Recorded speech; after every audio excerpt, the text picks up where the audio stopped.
हमारे साथ बात करने के लिए भारतीय जनता पार्टी के वरिष्ठ नेता और सांसद राकेश सिन्हा जी। राकेश जी, अशसुद्दीन ओवैसी ने एक बहुत ही विवादित पोस्ट किया है। उन्होंने लिखा है कि मुगलों से भारत के मुसलमानों का कोई रिश्ता नहीं, लेकिन ये तो बताओ कि मुगल बादशाहों की बीवियां कौन थी। यानी कि वो एक बहुत बड़े वर्ग को बताने की कोशिश कर रहे हैं या उनसे सवाल पूछ रहे हैं। क्या कहेंगे आप?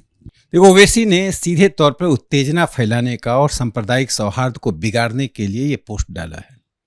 जिन बीवियों की बात कर रहे हैं, ऐसा करके उन्होंने महिलाओं के सम्मान पर, महिलाओं की आज़ादी पर और महिलाओं के जीवन शैली पर आक्रमण किया है। मैं ओवैसी से पूछना चाहता हूँ, वे तो मुगलों की पत्नियों की बात पूछ रहे हैं, वे उनके पूर्वज क्या थे? ओवैसी स्वयं कुछ पुरखे पहले हैदराबाद के ब्राह्मण थे। ओवैसी देश को बताएं कि उनके पुरखों ने धर्म परिवर्तित क्यों किया, धर्म बदलने से ज्ञानवापी मंदिर मस्जिद कैसे बन गया।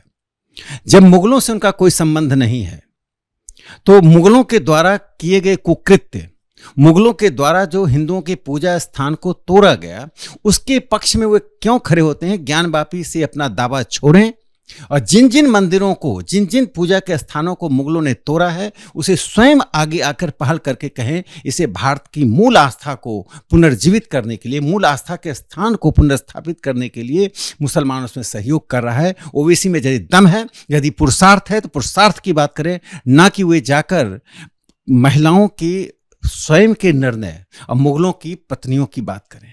मतलब ये आपको लगता नहीं कि ये एक माहौल बिगाड़ने की कोशिश हो रही है, चाहे ज्ञानवापी के माध्यम से हो या दूसरे राम मंदिर के माध्यम से हो, इन सब मामलों में हमले करके एक तरह से सौहार्द बिगाड़ने का, माहौल बिगाड़ने की कोशिश हो रही है?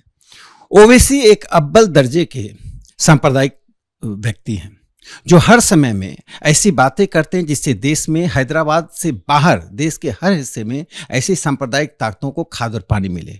मुगलों की बीवियों की बात करके वे किस पे निशाना साध रहे हैं, किन महिलाओं पर सवाल खड़ा कर रहे हैं, ये ओवैसी को बताना चाहिए। लुक छिप कर लड़ाई ना लड़े, यदि उनको लड़ना है तो सामने आकर बताएं, उनमें यदि हिम्मत है, उन्होंने भी यदि माँ का दूध पिया है तो सामने आकर बताएं। ऐसी बातें करना किसी भी राजनीति के लिए शोभा नहीं देती है। एक सांसद के रूप में जिस प्रकार से उन्होंने महिलाओं के सम्मान पर आक्रमण किया है, स्वाभाविक है वो कहना चाहते हैं कि बहुत से मुगलों की बीवियां हिंदू थी। तो कहना क्या चाहते हैं?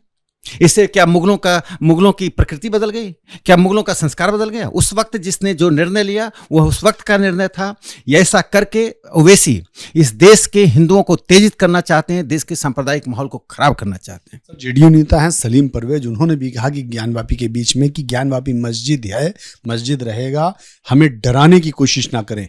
देखिए, इस देश में कोई किसी को न डराता है न कोई डरता है। यह देश संविधान से चलता है, लेकिन चुनौतियों की भाषा में बात करने का जो उनका अंदाज है, तो उनको मैं बता देता हूं। ज्ञानवापी में जो शिवलिंग मिला है, जिस तरह से लोदी वंश के लोगों ने, बाद में मुगलों ने जिस प्रकार से उस मंदिर पर आक्रमण किया था, उसके बाद उस मंदिर का जो स्वरूप है, उसका मूल स्वरूप का इतिहास जानने से वे डर क्यों रहे? उनका डर किसी समाज से नहीं है, उनका डर सच से है। ये अंधकार के युग में रहना चाहते हैं। हम अंधकार से निकालकर भारत की नई पीढ़ी को वो इतिहास बताना चाहते हैं कि आक्रमणकारियों ने किस प्रकार यहाँ की आस्था के स्थानों को, यहाँ की विविधताओं को तोड़ने की कोशिश की है, उस पर आक्रमण करने, लगातार आक्रमण किया है। आचार्य प्रमोद कृष्णन ने भी आप लोगों का सही साथ दिया है। उन्होंने कांग्रेस के भीतर से जो आवाज़ें ज्ञानवापी को लेकर उठ रही थी, खिलाफ उठ रही थी, उसके लिए उन्होंने कहा कि ऐसे मामलों में कांग्रेस के लोगों को बचना चाहिए। ये ठीक नहीं है कि ज्ञानवापी के मामले में चाहे अशोक गहलोत हों या दूसरे जो नेता हैं, वो गलत जो बातें कह रहे हैं। शिवलिंग अगर है तो शिवलिंग है, उसमें क्या है? शिवलिंग की उन्होंने जो है कहा है कि वो अगर शिवलिंग है तो उसकी आस्था पर विश्वास करना चाहिए, उसका सम्मान करना चाहिए। देखिए, भारत में इस्लाम का इतिहास कुछ 100 साल पुराना है। हिंदू समाज का इतिहास यहाँ 10,000 साल पुराना है। इस देश के इतिहास को 700 साल की पिंजरे में बंद नहीं किया जा सकता है। यवन आए, मुगल आए, हून आए, इन लोगों ने देश पर आक्रमण किया और आक्रमण करके यहाँ की विविधता पर की पहचान को मिटाने की कोशिश की। आज यदि इतिहास के मूल स्वरूप को पीढ़ियों के सामने रखा जा रहा है, भारत अपनी अस्मिता की खोज अपनी संस्कृति में कर रहा है, इससे ना सांप्रदायिक माहौल बिगड़ता है। लेकिन जो लोग इसको सांप्रदायिक चश्मे से देखते हैं, वे वास्तव में भारत की सभ्यता और संस्कृति से भारत के इतिहास को काटना चाहते हैं। ऐसा नहीं हो सकता है। ज्ञानवापी जो मस्जिद है, ज्ञानवापी और मस्जिद कैसे हो सकता है, वो खुद समझा दें। क्या मस्जिद को उन्होंने बनाया था? जिन लोगों ने बनाया था वो आक्रांता थे। देखिए, अयोध्या, काशी, मथुरा, ये 3 देवताओं के हमारे ऐसे स्थान है जिसके बारे में राम मनोहर लोहिया ने रामकृष्ण शिव करके एक बड़ा निबंध लिखा था। तो रामकृष्ण शिव जो 3 आराध्य हैं, इन 3 देवों का जो स्थान है वो हिंदुओं के लिए पवित्र स्थान है। उन स्थानों पर दावा करना, मुझे लगता है कि इस देश की सभ्यता, संस्कृति, इस देश के अध्यात्म पर सवाल खड़ा करना है।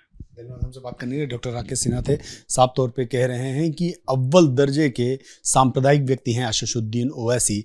अगर उन्होंने अपनी माँ का दूध पिया है तो ये बताएं कि उनके पूर्वज कौन थे।